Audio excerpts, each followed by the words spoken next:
Dans ce nouvel épisode, une femme et un journaliste s'allient pour révéler des crimes de guerre. Une action qui leur coûtera cher. Bienvenue, vous regardez Lanceuse d'alerte. I've got an itch I can't scratch, I'm missing a piece that completes a whole part of me, an open wound scar to see.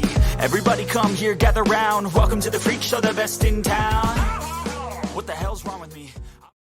Anat Kam est née le 18 avril 1987 à Jérusalem. Elle est la fille d'Ada Gersh, une travailleuse sociale, et de Yigal Kam, un ancien agent d'assurance et guide en Israël et à l'étranger.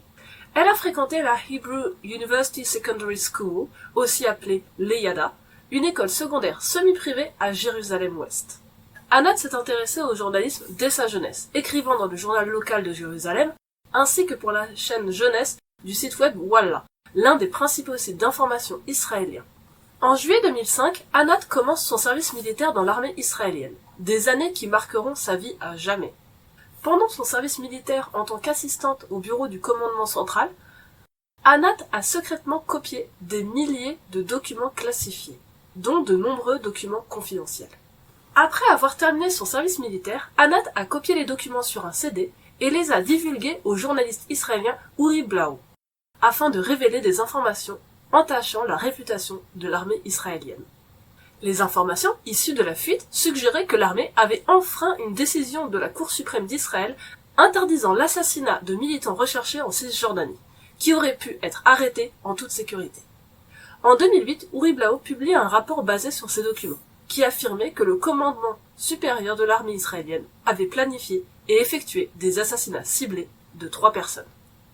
Pour Anat, ce visage de l'armée israélienne devait être porté à la connaissance du public, l'histoire ayant tendance à pardonner des lanceurs d'alerte qui révèlent les crimes de guerre. Mais la police israélienne ne l'entendait pas de cette oreille.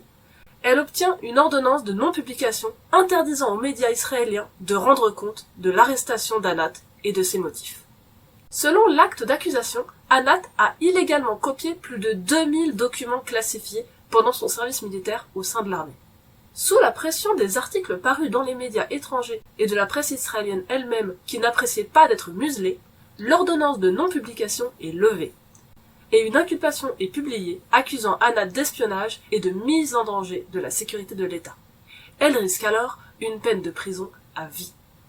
Le 6 février 2011, Anat est reconnue coupable par le tribunal de district de Tel Aviv après avoir plaidé coupable dans le cadre d'une négociation.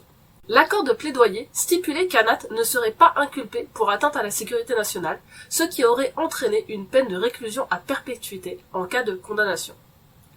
Au lieu de cela, elle a été inculpée de divulgation de matériaux classifiés, passible d'une peine maximale de 15 ans. Le 30 octobre 2011, Anat est condamnée à 4 ans et demi de prison et à 18 mois de probation. Et Uri Blau, lui, s'est envolé à Londres quelques semaines avant que l'affaire n'éclate et refuse de rentrer à Israël de peur d'être incarcéré à son tour sans pouvoir bénéficier d'une immunité. Ce n'est qu'en juillet 2012 qu'il acceptera de plaider coupable et est condamné à 4 mois de travaux d'intérêt général.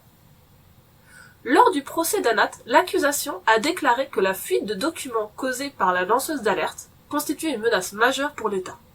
La question de l'utilisation de documents volés par les journalistes reste controversée. Les journalistes sont souvent à la recherche de scoops, mais cela peut entraîner un dilemme entre l'obligation d'informer et le risque de mettre en danger leur pays. La journaliste du New York Times Judith Miller, lauréate du prix Pulitzer, a dénoncé la sévérité de la censure israélienne à l'égard de la lanceuse d'alerte.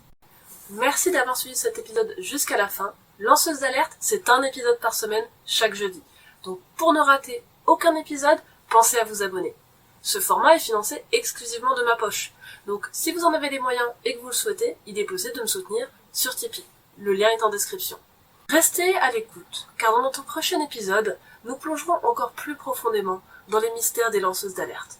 Jusqu'à ce moment, restez sceptiques et souvenez-vous que les complots existent, mais que pour y croire, il faut des preuves.